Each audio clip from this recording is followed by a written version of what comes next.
Então tá, vamos lá. Bom dia, pessoal. Agradecer a presença de todo mundo. Vamos lá para a nossa quarta aula hoje, livros quinto e sexto. Hoje a gente chega na metade da República. Tá? Então aqui, retomando como é que a gente terminou a aula passada, livro 4. Tá? A alma, então, é una, e ela é composta de partes, racional, animosa e apetitiva. E a gente tem a analogia disso aí com a cidade, né? Os governantes, auxiliares e artesãos. Certo? Então, esse aqui foi como a gente fechou o livro quarto. E agora a gente começa o livro quinto. E ele começa assim, ó, Sócrates falando. Este é o tipo de Estado, portanto, acompanhado de sua forma de governo político, que reputo como bom e correto, também o sendo o tipo correspondente de homem. E se efetivamente é o correto, todos os demais são maus e incorretos. Nesse momento, o Polemarco chama o Adimanto e pergunta se eles vão deixar o Sócrates se livrar dessa. Como se darão os casamentos e a geração dos filhos? E aí o Sócrates responde que ele previu e se esquivou desse assunto para poupá-los de uma grande quantidade de problemas. Então, mais adiante lá, quem lembrar, ele falou que tem que ser tudo em comum, né, as posses em comum, ele falou também esposas, filhos, e agora o pessoal que está conversando com o Sócrates quer saber, bom, como é que vai se dar isso aí, como é que vai ser? Então o Sócrates fala que ele vai tratar isso aí em três ondas. Tá? Aí os interlocutores dele, o Polemarco, o Adimanto, o Glauco e o Trasímaco, né, pressionam ele para continuar. E aí o Trasímaco fala, achas que estamos aqui agora em busca de ouro ou para ouvir raciocínios? Sócrates responde, sim, mas dentro de uma medida razoável.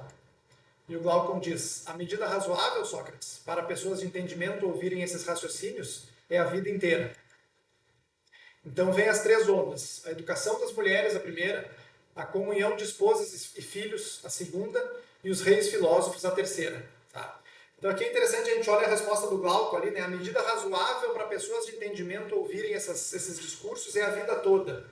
Então aqui a gente pode ver mais um pouco aquela interpretação mais literária, né, do diálogo, que é aquela história. A pessoa com um entendimento mais aguçado, mais aprimorado, para ele tem a vida inteira para investigar esse tipo de assunto.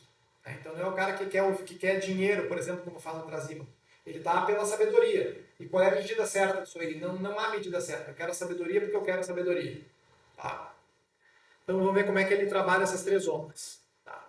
Ele começa dizendo: achas que as fêmeas de nossos cães de guarda deveriam guardar o que os machos guardam, caçar com eles e fazer tudo mais em comum com eles? Ou deveríamos mantê-las em casa como incapazes de fazê-lo, uma vez que elas têm de partejar e criar os filhotes, enquanto os machos trabalham e assumem todo o cuidado do rebanho?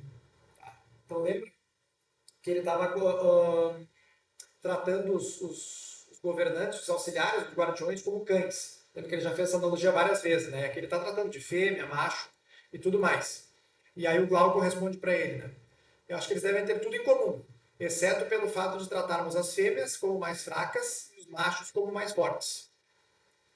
E Sócrates pergunta de novo: e é possível utilizar quaisquer animais nas mesmas tarefas, se não ministras a eles o mesmo treinamento e educação? E o Glauco responde que não é possível. E aí o Sócrates retoma, por conseguinte, se utilizarmos as mulheres para as mesmas tarefas dos homens, a elas deverão ser também ensinadas as mesmas coisas. Tá? Então vamos lá. Para a época onde o Platão estava escrevendo isso era bastante revolucionário. Hoje a gente já está bem mais familiarizado com esse tipo de ideia, né? E basicamente o que ele está dizendo é que mulheres e homens devem ser educados igualmente. Né? Isso aí depois a gente vai ver em função das suas aptidões, não pelos fatos de eles serem homens ou mulheres. Né? Então o que para nós hoje parece uma coisa meio quase que redundante, né? Para ele aqui era uma proposta bastante revolucionária. Só que aí surge justamente essa objeção. Né? Se a gente concorda que cada um deve realizar o seu trabalho de acordo com a sua própria aptidão natural, como manter que os homens e mulheres possam cumprir as mesmas funções se possuem naturezas tão diferentes? E aí o Sócrates pergunta, pode-se negar então que uma mulher é por natureza sumamente diferente de um homem? E o Glaucon responde, né? E como negar tal diferença? Aí ele vai fazer uma analogia, um argumento para tentar mostrar que essa diferença não é de natureza que possa excluir as mulheres da educação, e sim uma natureza quase que acidental. Certo? Daí ele fala o seguinte: se a gente aceitar que homens calvos e cabeludos são de natureza diferente e atribuirmos o ofício de sapateiro apenas aos calvos, a gente proibiria os cabeludos de serem sapateiros. Tá? Então, o que ele está tratando disso aqui? Dizendo, cara, um homem cabeludo e um homem careca, cara, eles são homens, o que importa é a aptidão deles. Isso é acidental que um tem cabelo e o outro não tem cabelo. Né? E ele diz que a diferença não pode se dar por aí. Se eu disser que só um deles pode fazer determinada coisa e proibir o acesso do outro para aquela mesma coisa, isso seria ridículo. E é isso que ele está tentando mostrar na questão da natureza de homens e mulheres. Né? Então ele diz que nesse caso, a diferença estaria nas aptidões e não nos detalhes. Aí ele usa também o exemplo, né? Um homem e uma mulher com uma alma médica seriam iguais nesse sentido. Ou seja, eles deveriam ser educados como médicos e exercer a medicina independente de serem homens ou mulheres. Tá? E aí ele levanta outra questão, que é o seguinte: a diferença estaria, por exemplo, entre um médico e um carpinteiro. Né? A diferença está na aptidão, não no fato de ser homem ou mulher. Então, assim, a mulher tem aptidão para ser carpinteira. Show de bola, vai ser educada, vai fazer aquilo ali. A mulher tem aptidão para ser médica. Tranquilo, vai ser educada e vai ser exercer medicina. Ou seja, a diferença de natureza que ele está aludindo aqui é em relação à aptidão. Não em relação a ser homem ou ser mulher, ser calvo ou ser cabeludo. Certo? Aí ele diz o seguinte: por conseguinte, caso se evidencie que o sexo masculino é diferente do feminino relativamente a uma certa arte ou ocupação, teremos de afirmar que devem ser destinadas respectivamente a cada um deles. Mas caso se evidencie que diferem somente no fato de a fêmea parir, ao passo que o macho fecunda, diremos que ainda não se provou que as mulheres são diferentes dos homens no que toca ao objeto de nossa discussão, e continuaremos a pensar que nossos guardiões e suas esposas devem ter as mesmas ocupações. Então aqui é um excerto que eu peguei ali, dele botando para frente essa ideia, eles têm que ser educados da mesma maneira. E ele diz mais uma vez: por conseguinte, meu amigo, não há uma ocupação dos administradores de um Estado que diga respeito a uma mulher porque ela é mulher, ou a um homem porque ele é um homem, mas sim as várias capacidades naturais que estão distribuídas da mesma forma entre ambos esses seres vivos. E a mulher partilha, por natureza, de todas as atividades tal como o homem. Porém, em todas, a mulher é mais fraca do que o homem. Então, basicamente, né, ele está levantando a seguinte bola, que no nosso Estado, que é dividido em três, né, artesãos, auxiliares e governantes, as mulheres podem ocupar qualquer uma dessas posições, desde que tenham aptidão para tal. Né? E nessa questão de mulher ser mais fraca que o homem, né, uma das leituras que a gente pode fazer seria mais ou menos o seguinte: né, vamos pegar a Olimpíadas, que era lá na Grécia. Bom, talvez eu ponha os homens a correr com homens e mulheres a correr com mulheres, mas talvez uma competição de xadrez, por exemplo, eles devessem competir entre si, porque afinal, se eles são mais fracos, o xadrez não demanda nada físico, é intelectual. E ele disse, as mulheres têm a mesma capacidade intelectual do homem. Então, talvez nesse sentido a gente pudesse fazer uma distinção assim. No campeonato de xadrez, a mulher poderia e até deveria concorrer com o homem, certo? Mas não numa atividade física. E aí ele diz, né, como as mulheres têm a mesma capacidade e podem ter as mesmas inclinações que os homens, elas devem ser educadas igualmente e poderão exercer suas funções no Estado de acordo com as suas naturezas, né, tanto governante quanto auxiliares, quanto artesãs. E aí, por fim, ele diz, podemos dizer, por conseguinte, que nos safamos como se fosse de uma onda de nossa discussão da lei concernente às mulheres, e que não fomos completamente inundados por esta onda ao estabelecer que guardiões e guardiãs devem partilhar todas as ocupações e que nosso argumento é coerente ao enunciar que tanto isso é possível como benéfico. Né? Então, a possibilidade, ele já falou. E por que isso seria benéfico? Porque já pensou, você tem uma mulher que está apta a ser governante, e aí simplesmente pelo fato dela ser mulher, eu não ponho ela como governante, bom, o meu Estado vai estar perdendo por isso, porque eu não estou botando a melhor pessoa na função que seria adequada para ela. E a gente pode lembrar da aula passada que a justiça é justamente isso aí, é a ordenação correta das partes da alma e da parte da cidade. Beleza? Estão gostando do Platão até agora? Então, estão preparados para deixar de gostar? Vamos lá. Aí vem a segunda onda.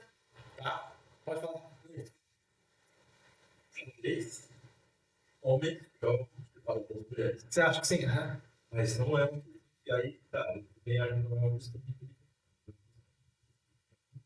O jogo que, quando o xadrez é pesado, ele é muito difícil. Talvez. Pode ser. Não, é verdade.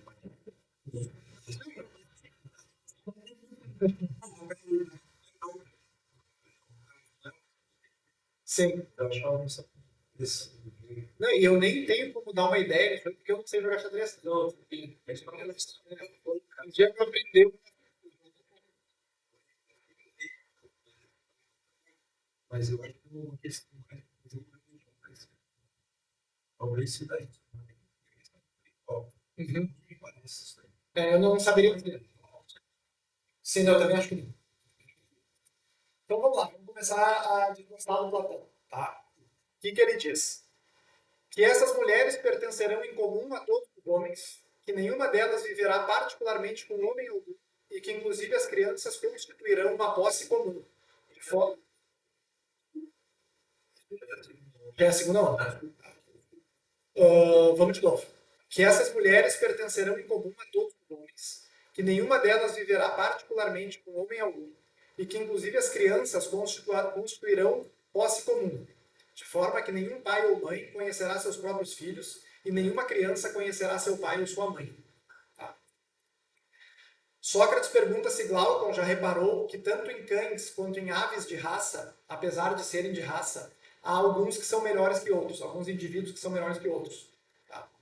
Aí ele pergunta se, querendo obter melhores crias, deixa-os cruzarem indiscriminadamente ou se seleciona os melhores para isso. Além disso, ele questiona se escolhe para isso os mais jovens, os mais velhos ou os que se acham no vigor dos anos. Tá? E ele questiona se não fosse assim, não teria crias piores. Né? E ele conclui que a mesma lógica deveria ser utilizada para seres humanos. Então vamos lá. Platão fez aquela analogia dos cães, né? Macho, fêmea, aquela coisa toda, e aqui ele está trazendo essa analogia de novo, tá? Gosto ou não. Então o que ele diz? Quando eu tenho lá a criação de cachorro, de gato, enfim, eu vou botar só os melhores para procriar, porque eu quero que a minha cria seja melhor, né? E a gente vê isso hoje em dia rolando e tudo mais. E só que ele está tentando fazer isso aí funcionar também nos seres humanos. Né? E aí eu não sei o que vocês acham disso, depois a gente pode conversar, mas essa aqui é a ideia que ele expõe ali, então, na segunda onda do livro quinto. Tá?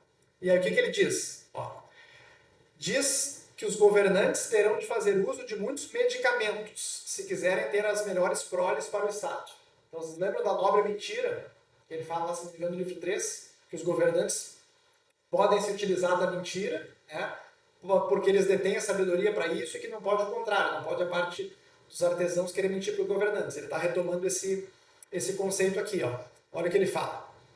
É consequência de nossos acordos anteriores que os melhores homens devam ter relações sexuais com as melhores mulheres o mais frequentemente possível, e os piores com as piores o mais raramente possível, e que se o rebanho é para ser da mais elevada categoria, a prole dos primeiros casais deve ser criada, mas a dos segundos não.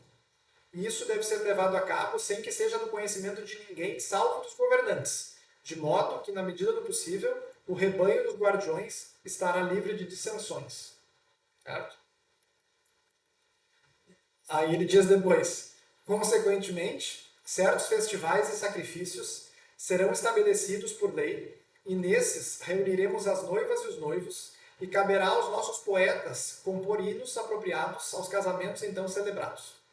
Deixaremos o número de casamentos a critérios governantes, entendendo, todavia, que seu objetivo será conservar a quantidade dos homens a mais estável possível, levando em consideração as guerras, as doenças e todas as coisas semelhantes, de maneira que o Estado, na medida do possível, não se torne nem demasiado grande, nem demasiado pequeno.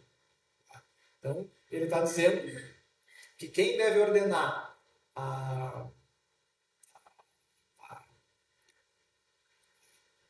perpetuação da espécie, vamos dizer assim, uma visão até meio eugênica da coisa, é os governantes, e através dessa nobre mentira, ele deve organizar para que isso aí aconteça de maneira a não ficar muito claro para as pessoas o que está acontecendo, que ele vai falar depois aqui. Ó. Olha só o que ele fala. Ele diz que devem haver certos sorteios engenhosos para que indivíduos inferiores, ao não serem escolhidos, atribuam isso à sorte e não aos governantes. Os jovens que se mostrarem excelentes e dignos na guerra e em outras atividades deverão ter permissão para serem pais do maior número de filhos. Quando as crianças nascerem, deverão ser entregues aos cuidados dos funcionários do Estado, nomeados para tal. As creches dos pais íntegros deverão ficar em uma parte separada da cidade, com amas responsáveis pela sua criação. Os filhos de pais inferiores e os que nasceram defeituosos devem ser, e aqui eu botei entre aspas, como eu peguei do livro, ser ocultados num lugar secreto e desconhecido, como convém. E aí ele fala, né? As amas conduzirão as mães que já possam amamentar a creche, empregando todos os expedientes para que nenhuma venha a reconhecer o próprio filho, sendo também providenciadas amas de leite, no caso de leite materno ser insuficiente. E elas cuidariam para que as mães amamentassem as crianças apenas durante um curto período, e que o incômodo de noites em vigília e outros transtornos desse gênero fossem transferidos às amas de leite e outras assistentes. Aí a questão da idade. Lembra que ele falou sobre velhos, jovens e tudo mais? O que ele diz? As mulheres devem conceber filhos ao Estado dos 20 aos 40 anos e homens dos 25 aos 55. Tá? Homens e mulheres não devem ter filho acima ou abaixo dessa idade. Além disso, se estiverem na idade correta, mas a união não tiver sido aprovada pelos governantes, eles não poderão criar este filho. Aí eu separei uma partezinha para ler aqui.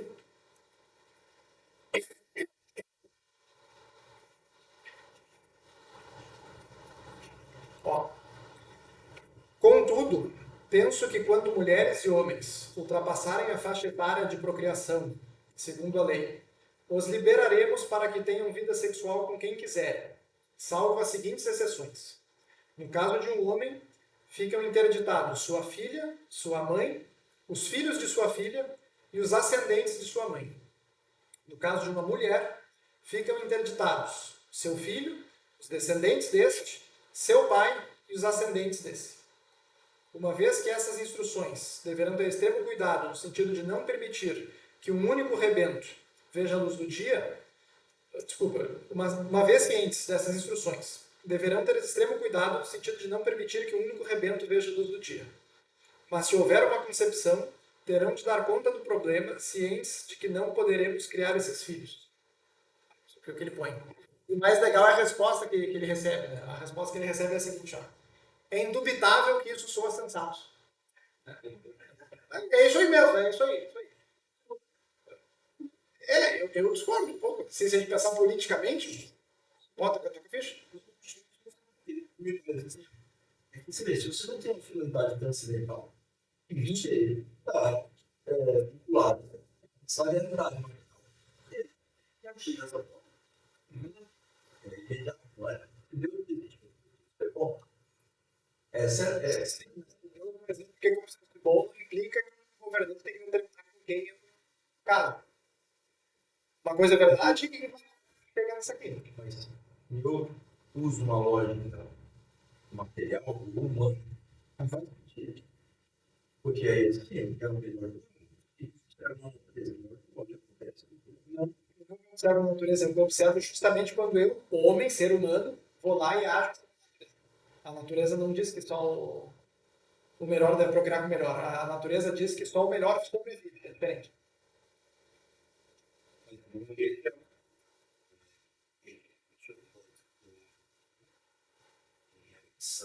A interpretação, digamos, contemporânea disso e de hoje, que sentido, digamos, de uma obrinha, Tá. ou não, ele pode ter. Deixa eu terminar a segunda onda, eu respondo a pergunta. Certo? Beleza. Então tá, então lá o resumo que é indubitável que soa sensato, né? Só que ele pergunta, mas se ninguém vai conhecer ninguém, né? Como poderão eles reconhecer seus pais, suas filhas e os outros parentes que mencionaste? E aí eu vou ler mais um trechinho aqui.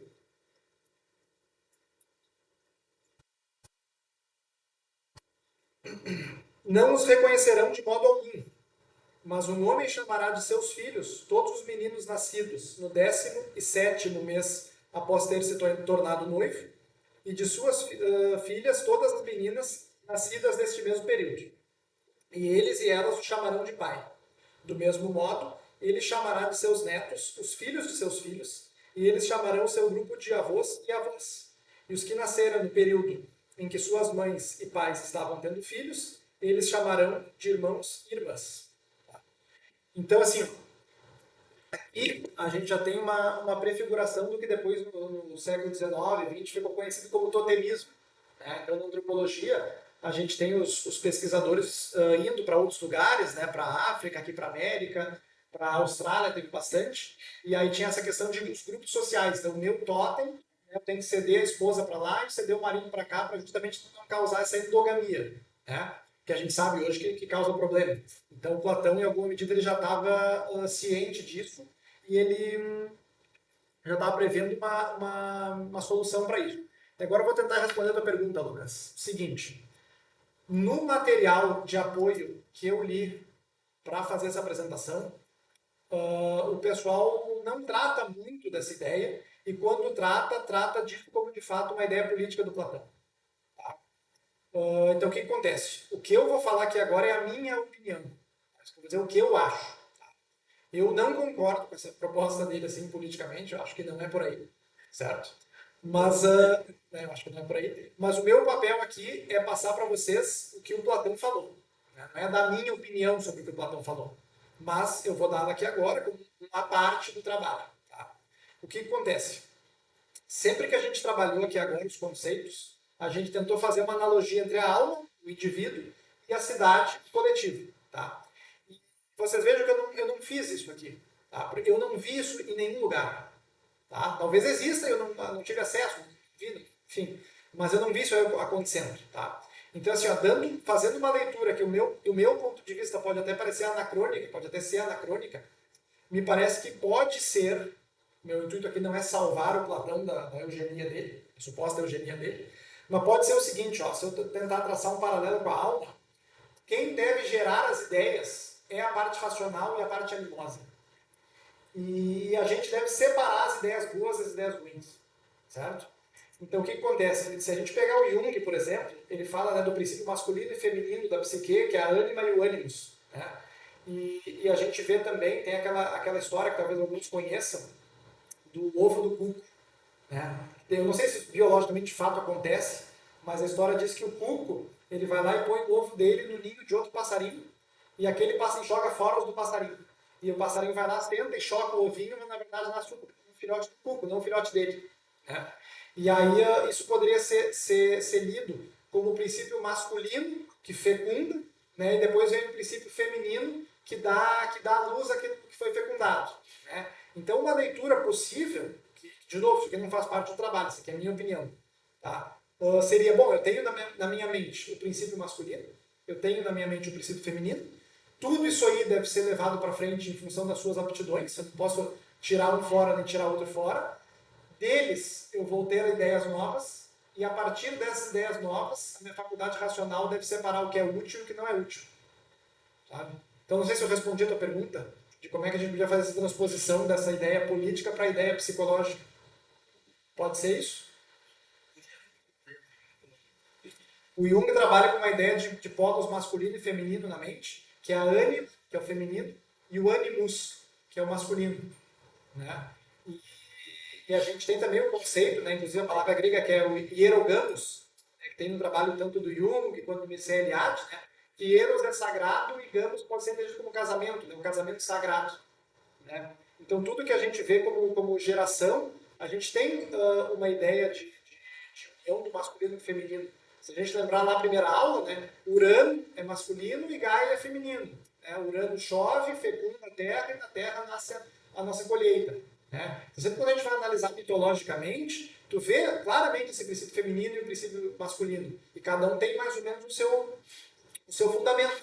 Então a gente pode tentar aplicar isso aqui para o que o Platão está falando, para tentar entender que, bom, é muito possível que ele esteja falando sobre alguma coisa do indivíduo que talvez a gente, agora contemporaneamente lendo isso aqui, não consiga de maneira imediata entender o que está sendo dito. E a gente precisa de uma certa hermenêutica, uma certa exegese aqui, que pode ou não estar certa. Por isso que eu deixo bem claro que é a minha opinião. Daqui a pouco eu estou falando maior bobagem do mundo, mas eu entendo que a gente poderia ler dessa maneira. Uma personalidade Não a personalidade, mas pensa assim, ó, lembra que a gente falou que a alma é uma, mas ela tem partes? Né? Talvez a gente pudesse entender que cada uma dessas partes tem um princípio masculino e feminino delas e que os dois devem ser levados para frente. Eu não posso trancar um em benefício do outro porque eu vou ter uma distorção. Então, não necessariamente o Platão está falando dos homens, homens biológicos, também mulheres biológicas, não necessariamente era essa. Tu pode falar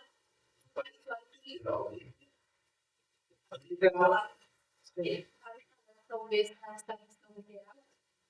Pois é difícil a gente saber isso. Eu gostaria que não. O que acontece? Até quando a gente vai fazer a exegese bíblica, por exemplo, a gente tem esses 4 tipos de leitura, né? Literal, alegórica e anagógica. Então, existem as ferramentas hermenêuticas aí que a gente pode utilizar para tentar ler as camadas do texto. E me parece que a gente pode também utilizar desse expediente para tentar extrair dali alguma coisa além da literalidade que está. Mas não tem como chegar aqui para vocês e dizer assim, não, pessoal, não é isso que ele quis dizer. Cara, está escrito ali, eu estou passando para vocês. Né? Eu não concordo, de novo, é meu papel salvar o Platão dessa aí. Mas é bem possível que tenha alguma coisa ali que numa leitura imediata, assim, no literal, a gente não vê. Que a gente tem que entrar um pouquinho mais para entender o que ele está dizendo.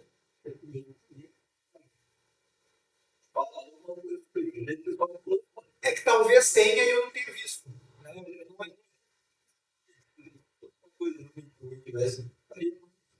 Disseminado? Pode ser. Pode ser. Mas é isso a segunda onda? Sim.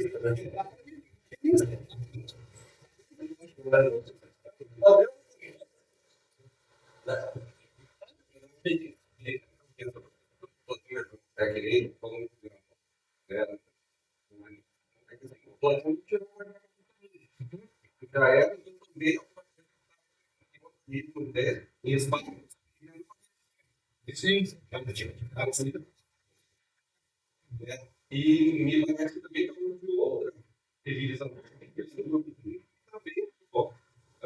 uma outra também, né, que intervenir ali, o governo dele, ele procriou várias mulheres, né, para discriminar nessa porque ele é o maior enganador da bom, né, então me parece que houve essa oportunidade de vários e não é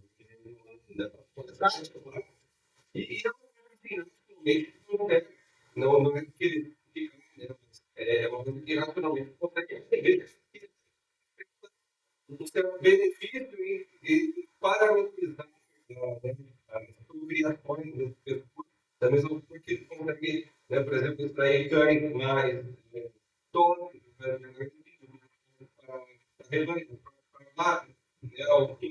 para o doença, né, através desse direcionamento. Agora, deve ter uma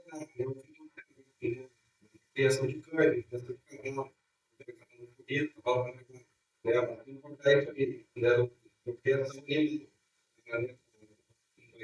que vai agir com pessoas. É um salto grande.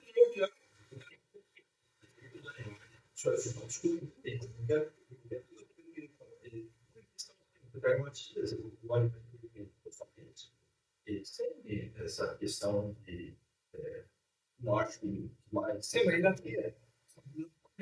Questão subjetiva também, né? O álcool, dentro da Sim. né? Sim. Animais que são descartados. Bom, você pega esses caras aí, e aí a visão que a gente tem, esses caras eram, entre aspas, tal, né? Esses caras têm de misticismo também. Sim. Eles participavam de coisas místicas, né? Inclusive, propriedades que eram esotéricas, coisas não, simplesmente racionais. Porque até que os caras E tem força é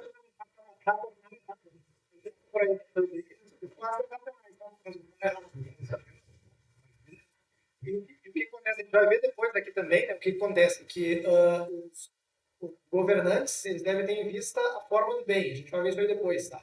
Então, o que acontece? O que ele está dizendo aqui é que quem tem acesso, ou quem vislumbra a forma do bem, poderia ter esse poder. Então, o que ele está dizendo? Bom, não é o governador do estado ou o presidente do Brasil que vai determinar isso aí, é quem, de fato, é o detentor desse conhecimento. Então, tem isso, né? Não é qualquer governante, é o governante do estado de Alto. Tá? Então, sobre a unidade do Estado, né, ele pergunta o seguinte: há mal maior de que saibamos para um Estado do que aquele que o fragmenta e o torna múltiplo em lugar de uno? Ou bem maior do que aquele que o integra e o torna uno? Sócrates diz que no seu estado ideal, um mesmo acontecimento deve gerar a mesma reação dos cidadãos. Mas quando alguns sofrem imensamente, enquanto outros largamente se regozijam em meio aos mesmos acontecimentos que afetam o Estado e os indivíduos, essa particularização de sentimentos não provocará a dissolução do Estado. Ele dá o exemplo do dedo. Quando um de nós machuca o dedo, o organismo inteiro, o corpo e a alma, percebe e experimenta a dor, não apenas a parte afetada. Isso levaria as pessoas a tratarem-se como pertencendo ao mesmo organismo e tratar as coisas em comum. Então, o que ele está dizendo aqui? Que uma tragédia, por exemplo, vamos pegar aqui o exemplo das enchentes, tá? Teve aqui há 2 anos. Uma tragédia, por exemplo, como as enchentes, ela deve levar o Estado inteiro a se comover e se compadecer daquilo.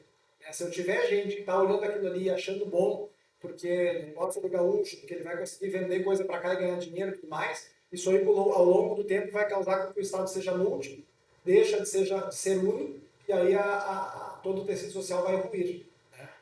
E a mesma coisa é a seguinte, né? Eu não posso, uma parte de mim, desejar que outra parte de mim dê errado. Né? Então, sei lá como é que eu poderia colocar isso aí, pensando no exemplo. Né? Mas eu não posso, a minha mão não pode desejar que o meu pé se ferre. Né? Um exemplo meio inocente, meio bobo, assim, mas a ideia é essa, tem que haver essa unidade, tanto do indivíduo quanto da cidade e do Estado. Certo? Então, vamos de novo. Guerra e escravidão. Tá? Eu separei aqui uma partezinha que ele diz. Ó. Homens e mulheres marcharão juntos. Levarão, inclusive, os filhos robustos com eles, de modo que, como as crianças dos indivíduos de outros ofícios, possam ver o que deverão fazer quando adultos. Mas, além de observar, poderão ser úteis e auxiliar em tudo o que se refere à guerra e ajudar seus pais e suas mães. Nunca notaste nos outros ofícios, como os filhos dos oleiros, por exemplo, prestam auxílio e observam por um longo tempo antes de iniciar a confecção de quaisquer utensílios de barro? Ele está dizendo que as crianças devem ir junto para a guerra, mas ele fala que elas devem ficar em segurança, né? Que as batalhas devem ser escolhidas. Né? Não é qualquer batalha para as crianças morrer. É só para elas olhar, entender o que tem que fazer e pegar o exemplo. Né? E aí ele fala outra coisa, né? Sobre escravidão. Achas justo gregos reduzirem estados gregos à escravidão? Ou, pelo contrário, na medida do possível, não deveriam barrar que outros estados agissem assim, criando o hábito de poupar a raça grega, a título de precaução contra a possibilidade de ser escravizados pelos bárbaros? Então ele fala que a gente, quando vai conquistar outro estado, ou até ele chama de guerra civil, guerra interna, né, e a guerra normal, que é a guerra externa, ele diz que a gente não deve chegar lá, acabar com as plantações, acabar com as casas, acabar com tudo. A gente chega lá, pega a plantação de um ano, mas não acaba com tudo. Né?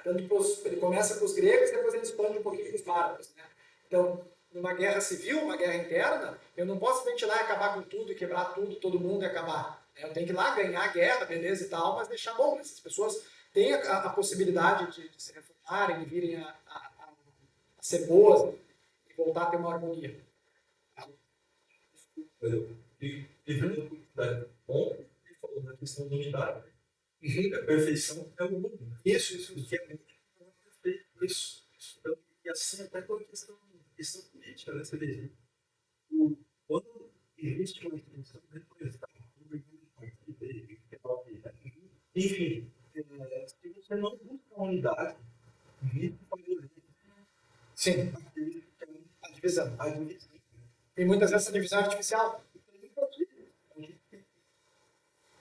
Pela preservação da unidade, abrir mão partir de uma construção mais radical. Sim, uma dominação.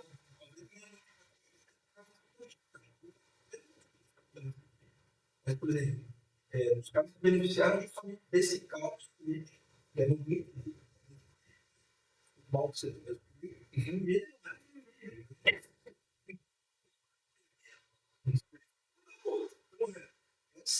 Essa estratégia tomada de poder permite que a gente faça local. Sim, exatamente. Não, Esses próprios lados, coisa parecida, eles não foram formados organicamente. Eles foram artificialmente levados a essa divisão para que justamente vai beneficiar. Agora vem a terceira onda, que Sócrates fala que é a mais escandalosa. Eu não acho que seja tão escandalosa assim como ele pensa, né? Mas, enfim. E basicamente isso é, a Jéssica não queria mais ouvir falar do Platão lá em casa, não queria mais livro, não queria mais nada. Ela estava gostando, virou inimiga dele, não quer mais saber. Mas agora ele volta aqui, volta para terra e começa a falar. Então vamos lá, o que ele diz? Ó? Enquanto os filósofos não se tornarem reis nos estados, ou aqueles que são hoje chamados de reis e soberanos, não filosofarem sincera e adequadamente, isto é, enquanto poder político e filosofia não forem completamente conjugados, enquanto as múltiplas naturezas que presentemente aplicam exclusivamente ou outra não forem compulsoriamente barradas, os estados jamais se livrarão dos males, caro Glauco. E tampouco, penso, a espécie humana. E enquanto isso não suceder, a forma de governo que estivermos teoricamente descrevendo jamais será concretizada dentro dos limites da possibilidade ou verá a luz do sol. Foi por ter percebido o quão paradoxal seria essa declaração que relutei durante tanto tempo em fazê-la. Com efeito, não é fácil encarar o fato de que não pode haver, de outro modo, felicidade alguma, privada ou pública. E aqui talvez alguns de vocês já tenham ouvido aquela história, né, que o rei filósofo, os reis devem ser filósofos, ou os filósofos devem ser reis, ou os reis devem tornar-se filósofos. Tem até a Carta Cética do Platão, que é bastante famosa, e que fala que o Platão tentou ir lá na Sicília e montar isso aí, mas não deu muito certo, porque o rei não concordava muito bem com essa ideia dele, até andou meio preso, né? Isso é outra conversa. Mas a ideia aqui é que o poder político do governante ele deve estar conjugado com o poder filosófico do sábio. Devem estar separados. Aí começa a pergunta, né? Bom, então quem são esses filósofos que devem conversar, que devem governar? Aí ele diz que apenas alguém que ama algo deve amar o todo deste algo, não apenas parte dele. Então, se eu desejo a sabedoria como filósofo, não posso desejar só parte da sabedoria. Eu vou saber isso aqui, o resto não me interessa. Não, tem que desejar a sabedoria como um todo, porque eu amo a sabedoria. Né? Filosóficos, a gente vai ver depois, né? Amigo da sabedoria, né? Mas o filo também pode ser entendido como amizade, como amor. Tá aqui, ó. Ele diz, o amante da sabedoria, filósofos, né? Deseja o todo da sabedoria e não parte dela.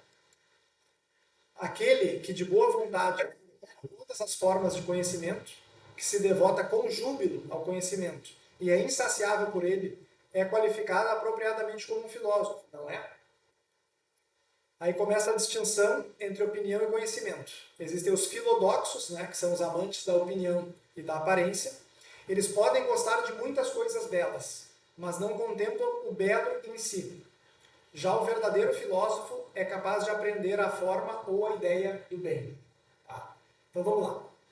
Ele diz o seguinte, quando a gente ama alguma coisa, a gente ama o todo daquela coisa, não apenas parte daquilo, certo? Isso vale para qualquer coisa, para uma pessoa, para um filho, para um animal, alguma coisa, certo? Então o que acontece? Ele diz que o verdadeiro filósofo, ele além de ter a sua educação, que ele propôs no início, ele tem um certo pendor natural, um interesse natural por aquilo. Ele fala em rapidez de raciocínio, fala em boa memória, né? Então, a gente separa quem tem aptidão, educa ele para que essa pessoa possa depois chegar ao ponto de governar esse estado ideal. Tá? Então, sempre que ele falar em governantes aqui, procurem vincular a essa ideia ideal que ele faz. Não o governante que de fato está no poder. E aí, vocês lembram que eu botei nas aulas passadas a doxa e a episteme, né? Opinião e conhecimento? Então aqui ele começa a diferenciar o que é opinião que é passageiro, que é mutável, e o que de fato é conhecimento, daquilo que é eterno e imutável, certo? E aí ele dá exemplo, assim, mas o cara que gosta de coisas belas, né? Daí ele fala, ele pode gostar de uma peça de teatro, pode gostar de uma pintura, tudo mais, mas ele vê aquilo tudo como uma multiplicidade. Ó, ali tem uma coisa bela, ali tem outra coisa bela, ali tem outra coisa bela. E ele gosta disso, está tudo bem. Mas essa é a opinião dele. Por quê? Porque ele não consegue contemplar a beleza em si. Como aquelas coisas do mundo material participando da forma ideal da beleza. Certo? Que é uma introdução à teoria das formas do Platão, teoria das ideias. Certo? Alguma pergunta, comentário sobre o livro quinto? Agora chegamos na metade. Terminamos metade do livro. Agora vamos para a segunda metade. Eu sugiro não pensar só na figura do governante como governante, né? Poderia ser do indivíduo conseguir governar sua própria vida. Perfeito. Perfeito. E quando pensar no governante político, remeter ao governante ideal que o Platão está se referindo, não ao governante que de fato está exercendo poder, por exemplo. Né? Isso vale para uma empresa também. Né? O dono, o chefe de uma empresa, ele tem o bem da empresa como objetivo final. Ele não deve ser um tirano, coisa parecida, ou lá para ganhar dinheiro. Então, ele pode fazer essa analogia com várias etapas da nossa vida, né? Que ele faz. A polis é a psique, né? O coletivo individual, a cidade e a alma. Mas a gente pode pegar uma empresa, uma escola, enfim, várias coisas. Isso aí. Certo? Então vamos para o livro 6. Tá? Que começa da seguinte maneira. E assim, Glaucon, após a discussão percorrer um caminho tanto longo e árduo, filósofos e não filósofos revelam cada um quem são. Então, o filósofo é aquele que está preocupado com as realidades últimas, que de fato detém conhecimento, e os filodoxos, né, que não são filósofos, são aqueles que estão preocupados com a coisa material, que é visível, que é mutável. Aí começa aquela distinção, né, do mundo sensível e do mundo inteligível, e ele diz que o filósofo é quem busca apreender o que é verdadeiro e eterno, não o que é falso ou mutável. Além disso, o filósofo deve ter em sua natureza isenção de toda falsidade, recusa quanto a admitir o que é falso, abominar o que é falso e possuir amor pela verdade. São algumas características do filósofo por Platão. E aí ele pergunta, né? E poderias descobrir qualquer coisa que tivesse maior afinidade com a sabedoria do que a verdade? E o Adimandro responde, como sustentar que é correto dizer que não cessarão os males em nossos estados, enquanto os filósofos, que admitimos ser inúteis, neles não governarem? Vamos pegar essa última frase aqui. O Adimandro está dizendo que os filósofos são considerados inúteis, tá? Na sociedade grega. Tá? E há quem diga que na nossa também. Certo? Só que o que acontece? O Adimandro está usando o filósofo, né, nessa acepção corrente da época, que é aquele cara, e isso vai ficar mais claro depois do exemplo do navio, tá? Que é aquele cara que é o filodóco, que está preocupado com essas coisas aqui. Mas não é o mesmo conceito, né, a mesma acepção que o Platão está se referindo ao filósofo. Né? A gente vai ver isso aí depois. Mas uma coisa interessante, né? Poderia descobrir qualquer coisa que tivesse maior afinidade com a sabedoria do que a verdade. Né? Filósofos, né? O amante da sabedoria. Bom, como é que eu posso ter sabedoria se não existir verdade? Né? Se eu não tiver um ponto último onde eu vou acessar aquele conhecimento, aquela informação para ter essa sabedoria, bom, em última análise tem que ter uma verdade. Se não há uma verdade última, como é que eu vou chegar nessa sabedoria? Né? Então aqui a gente vai para o exemplo do navio e do capitão. É bem interessante, bem ilustrativo. Tá? O que ele fala? O Sócrates pede para que imaginem um navio onde o capitão é maior e mais forte que os marinheiros, mas que ele é meio cego e meio surdo. E que além disso ele não sabe navegar muito bem. Ele não domina muito bem a técnica da navegação. Os marinheiros disputam entre si para ver quem deve assumir o timão, mesmo que nenhum deles também não saiba navegar. Eles dizem ainda que não é possível ensinar a arte da navegação e se dispõem a despedaçar quem diga que pode. Enquanto isso, se mantêm aglomerados em torno do piloto, implorando-lhe e fazendo tudo o que é possível para convencê-lo a transferir o comando para eles. Então, vamos lá. Analogia, né, o capitão como governante atual, não o ideal, é aquele que de início, pelo menos, ele é mais forte, maior e mais forte, foi lá, tomou o poder, né? Mas ele é meio burro, ele não sabe muito bem o que ele está fazendo, ele não consegue ver as coisas, ele não tem muito conhecimento, né? E aí os marinheiros na volta ficam ali tentando pegar o controle do capitão. Só que quando tu olha para os marinheiros que estão tentando fazer, tu não, esse aqui não sabe navegar, esse aqui não sabe navegar, esse aqui também não sabe, ou ninguém sabe navegar aquele navio. Como é que esse navio vai? Esse navio vai afundar, vai bater numa pedra e vai chegar no destino? E eles ainda dizem que não, essa história de saber navegar, isso é bobagem. Capaz, olha, saber navegar, eu vou ali, pego o timão, sai fazendo, não tem mistério nenhum. Você não precisa estudar nada, nada. E eles ficam ali bajulando o piloto, o capitão, para ver se ele consegue, né? Dar uma desviadinha para cá, quem sabe dar uma desviadinha para lá, ou quem sabe até me dá um acesso ao timão aqui, porque daí tu vai descansar, vai lá ficar tranquilo. Aí ele diz que os marinheiros louvariam e qualificariam de capitão aquele que consegue pôr as mãos no timão, mesmo que não tenha capacidade para tal e não saiba o que está fazendo.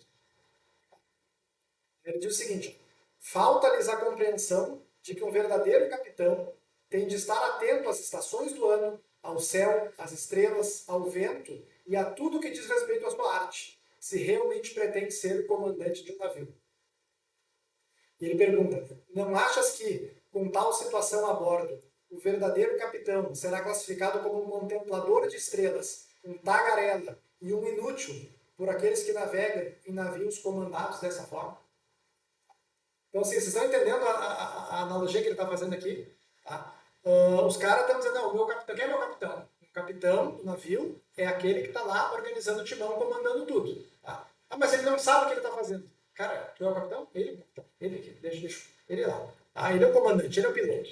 Tá? Ele diz que eles não têm compreensão de entender que o cara que é o verdadeiro capitão, que é o verdadeiro piloto, que é quem de fato deve estar no comando daquele navio, tem que ter uma série de predicados, porque eles simplesmente não sabem que aquilo lá existe, que ele tem que saber que navega no inverno de uma maneira, no verão de outra, e assim por diante. Ele tem que saber a posição de estrela, que ele tem que saber usar um astrolábio, por exemplo. Certo? Eles nem dão bola para isso aí. Tá?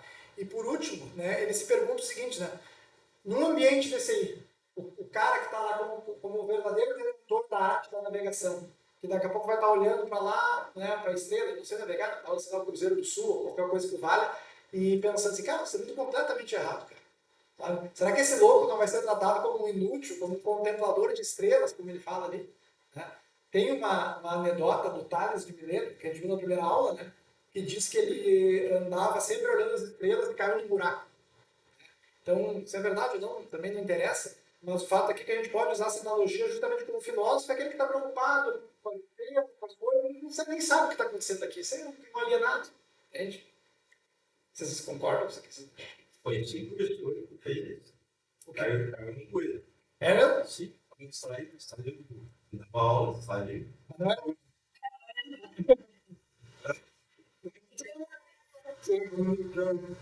Não deu um cara na pata, eu acreditei no maneiro. Ele era português, eu chegava na primeira aula, pessoal, tem um português. É que se tiver alguém português, eu vou falar de piada. E aí eu vou pro outro. E esse cara, assim, ele estava ali, ele estava ali, ele estava ali, e tinha um erro dentro do meu vídeo. Vamos lá. Pois é. Aí Hipócrates fala o seguinte, não condiz com a natureza de que o verdadeiro capitão implore aos marinheiros para serem governados por ele. Ele compara o capitão, né, o filósofo, ao médico, onde o doente deve bater a sua porta e não compete ao comandante ou governante, se verdadeiramente útil, suplicar aos comandados ou governados que aceitem o seu comando. Eu separei uma outra parte para ler.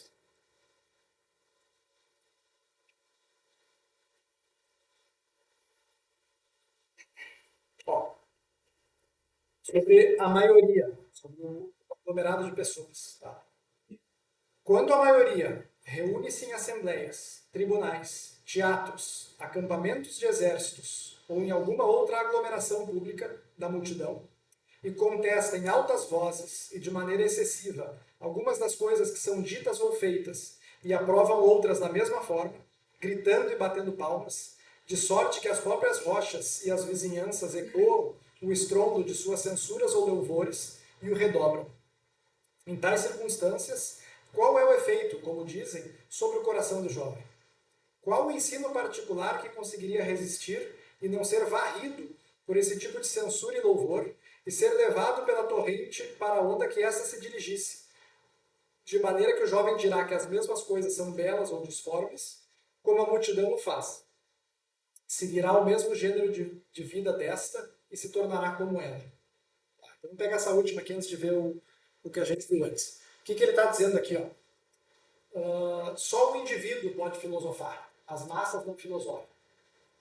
Ele fala lá da Ágora, por exemplo, que é o que tinha lá, quando está todo mundo gritando, batendo palma, vaiando, tu olha e fala, não, quem está vendo o que de fato é para ser visto? Nós estamos fazendo uma espécie de proselitismo, uma coisa parecida. E hoje a gente vê nas nossas reuniões institucionais, do nosso governo, né, uma coisa muito parecida, gente batendo palma, vaiando, aquela fiasqueira, sabe?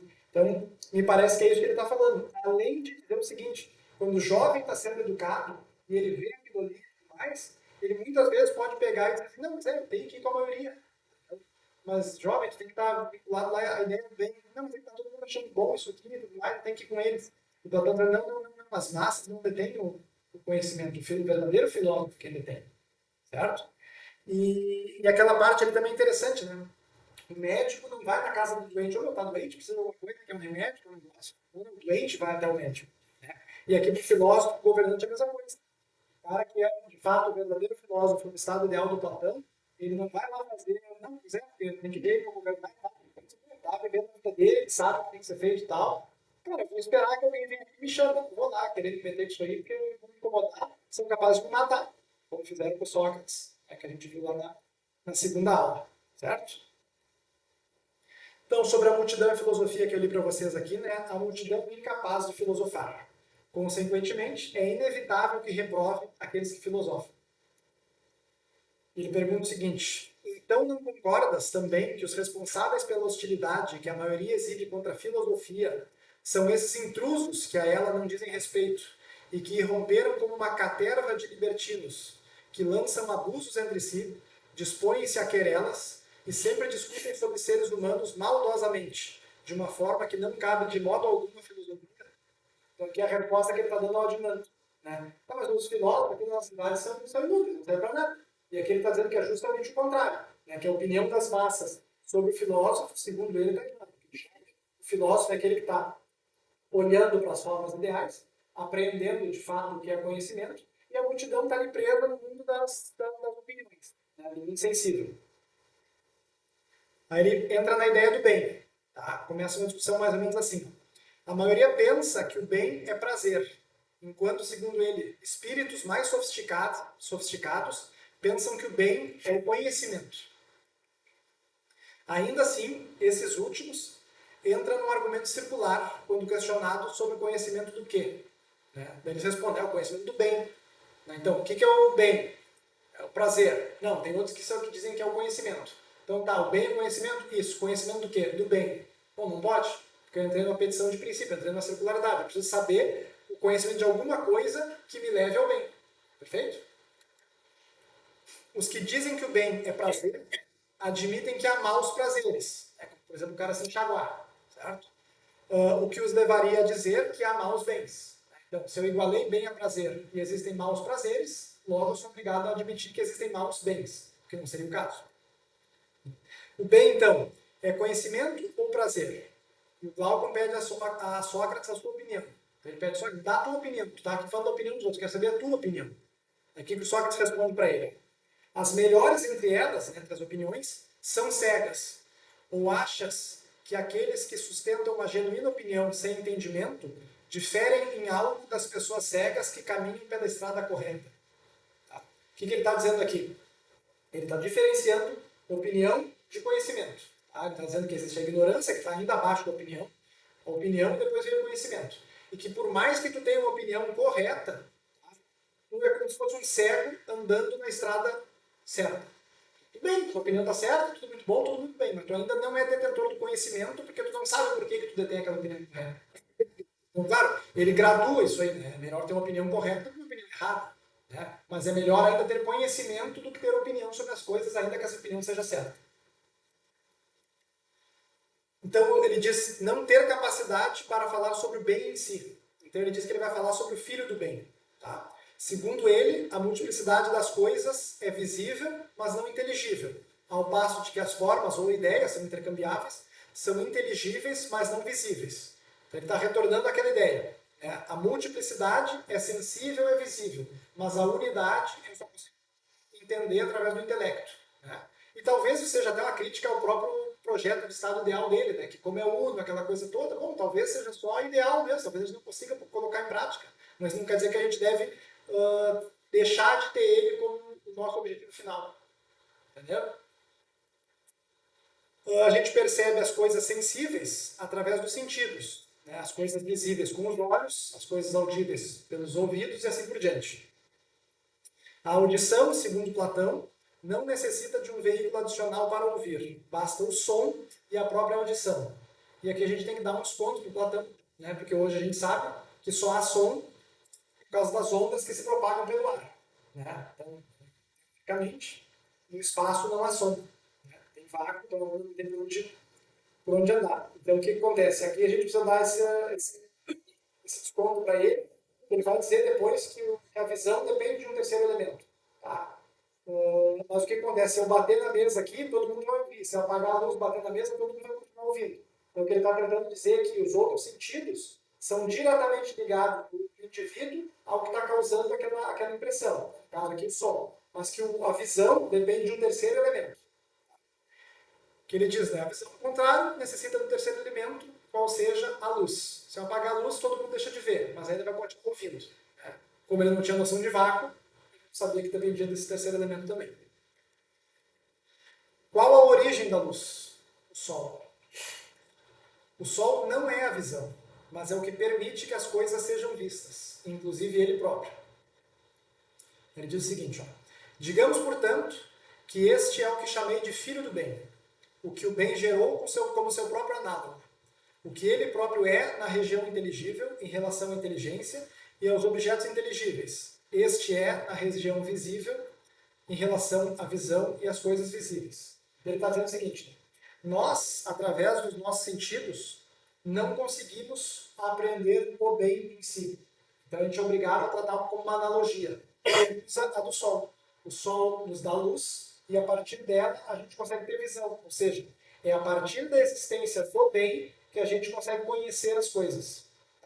E ele diz depois também que, olha só, o Sol também é responsável pelo próprio ser das coisas, além de condição necessária para o conhecimento. Então vamos lá. A luz do Sol permite que a gente veja e, por consequência, né, conheça as coisas.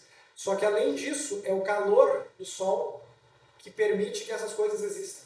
Se não fosse o calor do Sol, nós não estaremos aqui, as plantas, animais, ou estaria aqui um tipo de vida bastante diferente.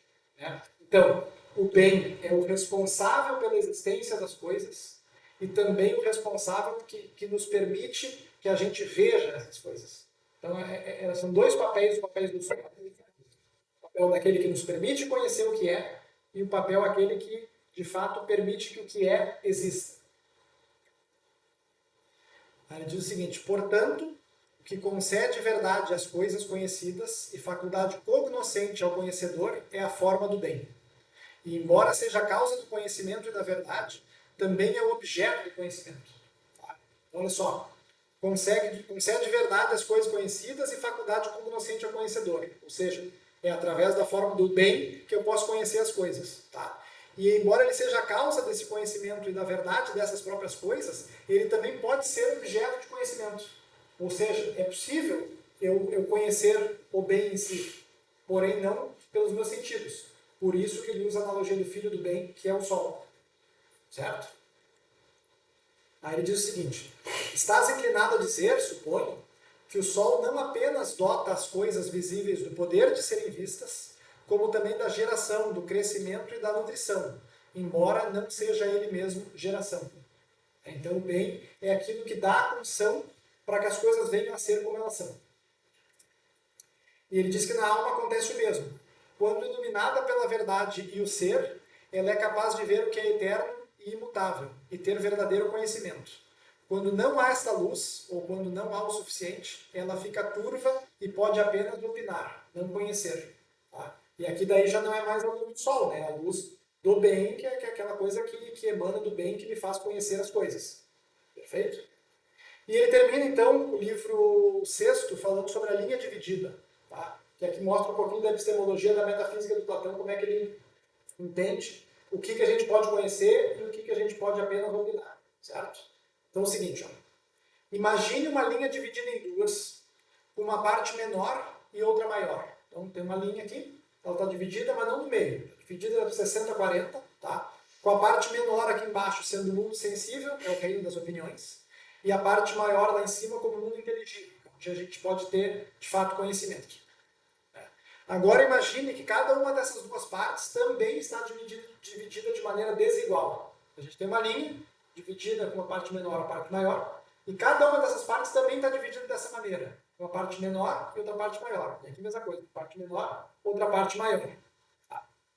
Aí ele diz o seguinte, ó, começando agora de baixo para cima. Da partezinha menor, depois maior e assim por diante. A primeira é a imaginação. Ela trata de sombras, reflexos e imagens. A segunda é a crença, que trata dos objetos físicos, da experiência sem reflexão. Depois a gente já passa para a outra metade da linha, parte do conhecimento, que até aqui então era a opinião. Tá? O raciocínio, ele fala sobre a matemática, objetos matemáticos e as ciências. E aí, por último, a gente teria, né, como a parte mais elevada, o entendimento, o intelecto, né, que faz parte do conhecimento das ideias, da justiça em si, da beleza em si, do bem em si. Tá? Aí o que acontece? Eu fui atrás de umas imagens no Google Imagens lá, mas não achei nenhuma muito boa. Né? Ah, vou fazer no Paint. Eu falei, não vou fazer isso no Paint. Né? Eu vou pedir para a inteligência artificial fazer para mim. Né? Aí eu fui lá, né, a linha dividida, livro sexto, tudo mais, assim, acessar tal desenho para mim. Aí o que eu queria? Eu queria uma linha, para ficar claro, colorido, explicava, e era isso aí. Só que daí quando ela voltou isso aqui, ó. Eu achei muito bom. E daí eu deixei, isso vai ficar no material que eu vou contar para vocês, tá? E aqui para que ajuda a esclarecer um pouquinho. Você consegue ver bem aí? Tá, mais ou menos. Beleza. De qualquer forma, eu mando esse material, depois vocês podem... Qual o seu? Conta. Então, basicamente, ó. Aqui, uma pirâmide, né, que é um objeto matemático. Um triângulo como um objeto matemático. Então, triângulo, seja, certo? Que também não deixa de ser um objeto matemático. Então, vamos lá. O que ele diz o seguinte. Eu acho que é a abertura da caverna que a gente vai falar no livro 7. Então, vamos lá. Mundo sensível, mundo inteligível. Metade de baixo da linha, metade de cima da linha. Tá? Aqui opinião, aqui conhecimento. E agora a gente vai ver como é que ele divide isso aí. Ele começa, como eu falei para vocês, imagens e sombras, né? Como os reflexos na água e a sombra na parede da caverna. Isso a gente vai ver na próxima aula. Tá? Ela é menos real, mais ilusória, né? E lida com opiniões e aparências. Certo? Depois a gente parte para o segundo ponto, né? Que são os objetos sensíveis, seres vivos, objetos físicos. Eu posso ter conhecimento dessa mesa aqui e tal, mas segundo Platão isso ainda não passa de opinião. Certo? Ainda que isso de fato seja concreto. Né?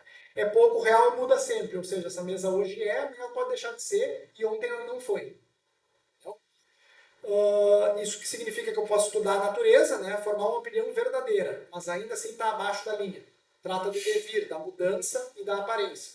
Tá? Aqui a crença não é crença religiosa, é sobre o que eu acho que as coisas sejam. Tá? Agora a gente parte para a parte superior da linha, certo? Que ele trata sobre objetos matemáticos. Ó. Números, figuras geométricas. Tá? É muito real, mas depende do pensamento. Né? A matemática, como a geometria, a álgebra, a astronomia e a harmonia. Esse tipo de conhecimento é o que prepara a alma para a dialética, que é quando a gente vai chegar nesse último estágio. Perfeito? Então o que acontece? Um exemplo assim, né? Se eu fizer aqui um triângulo, desenhar um triângulo, ele vai ter um tamanho, ele vai ter uma cor, né? A hipotenusa vai ter um tamanho, os cabelos vão ter outro tamanho, mas ele sempre vai ter 180 graus de somatório de ângulos internos. E ele diz que quando o matemático está se referindo ao triângulo, ao quadrado, a essas formas, ele está se referindo a uma forma ideal do triângulo, não aos triângulos particulares. Ou seja, o matemático sabe que qualquer triângulo que ele fizer vai ter 180 graus. Não precisa ficar desenhando, deixa eu ver se aqui tem, deixa eu ver se aqui tem.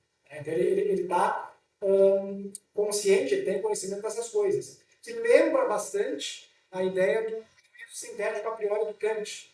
Como é que a gente tem noção, por exemplo, de que 7 mais 5 é 12. Bom, eu vejo 7 vezes 5, eu sei através do meu juízo sintético a priori, que a somatória disso aí é 12. Então a aritmética também estaria dentro disso. E aí, por fim, como conhece... Isso, e a ideia da forma... Isso. Que é o ideal. Que aquele triângulo que desenhou participa da forma do triângulo ideal. Isso aí. Então, a parte mais alta do conhecimento do Platão é o que conhece de fato as ideias, as formas, a ideia do bem, da justiça e da beleza em si. Ela é mais real, mais permanente, a coisa mais real de todas, segundo Platão. Né? E ela, através da educação, a gente consegue, pela dialética, né, que ele colocou ali a intuição intelectual, compreender o que é o bem em si. Né? Ou seja, acima da metade da linha, a gente tem o ser, que é no sentido daquilo que é real, numa perspectiva última, aquilo é o mais real de tudo. E eu só consigo apreender isso aí de maneira intelectual e não pelos sentidos. Certo? Então, é assim que ele termina o livro sexto, tá? Falando sobre a educação, até ele botou uma parte bem interessante. Ó. A educação, a paideia, é um movimento da alma em direção à parte superior da linha, né? Das sombras e opiniões mutáveis ao conhecimento das ideias e, por fim, a ideia do bem. Isso vai ficar mais claro na próxima aula, sobre o que começa com o mito da caverna. Né? E por hoje é isso. Agora, se alguém tiver alguma pergunta, comentário, alguma coisa, a gente pode ver. Sim, sim, ali embaixo tem ali.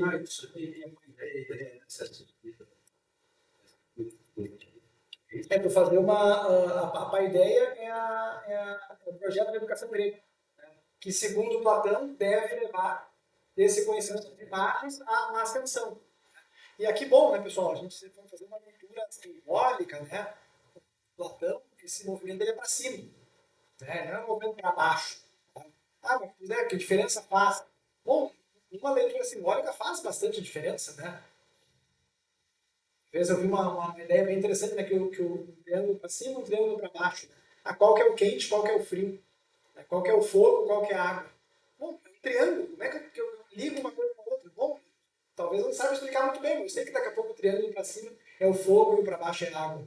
Né? Então a gente não pode nunca descartar esse tipo de leitura também de um autor como Platão, porque de fato, lembra lá na primeira aula que eu falei da descida? Né? Não é o nosso foco aqui. Tá? Mas a gente não pode esquecer que a gente pode também ter mais adiante uma leitura um pouco mais interpretativa nesse sentido. Né? Então, não é à toa que o conhecimento mais alto está na parte de cima da linha. Né? E essa linha também, né, preferencialmente, não desenhar ela vertical, desculpa, horizontal, ela vertical, entender que há uma hierarquia. E tem mais alguma questão, uma dúvida? Isso? Então termina aqui. Beleza.